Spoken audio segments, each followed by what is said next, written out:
very few things that are more dangerous to an organization than persistent physical access. One time we hit a bank. They spent a lot of money replacing their vault doors because we found that we could work our way all the way into the vault. So they spent like ridiculous amount of money on these vault doors. And what we found is that we could slip the latch with the front door, and then we could open the vault door with just blowing balloons under the door. And what that did, it was just tripping the mechanisms. It had infrared sensors or something along those lines inside, designed to unlock the door in an emergency if somebody was walking out. We found that we could blow a balloon under there. And so the end result was, yeah, we can breach your vault and breach your facility with about $10 worth of tools. And that was problematic because the bank was looking for the justification of their investment of these vault doors. I think they were like 20 grand a piece, or I can't remember, some crazy number. All they had to do was just set the device where it understood that if this is tripped and then this zone is tripped and this zone is tripped, someone's walking out.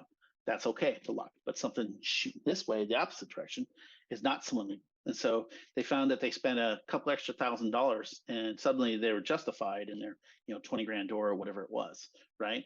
And so that's kind of what that covert entry techniques are useful for, is just to kind of help a client understand, how effective are these controls that you have in place and can they be bypassed? If somebody's putting together their security program for physical security, what questions would you want them to ask you? It's just a matter of having a discussion with the client and being able to map out that risk exposure by tying it back to the business. At the board level, they might be actually concerned about corporate espionage or being sued or anything along those lines. If there is a physical breach, it's not just the risk of actual compromise.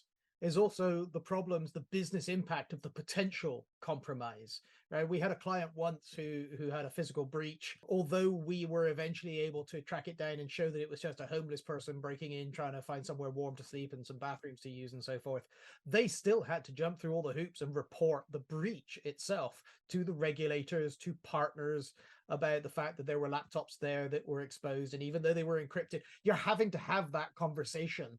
So even though they weren't targeted from a kind of espionage perspective, it was just a physical breach with no malicious intent towards the organization, it still had a business impact.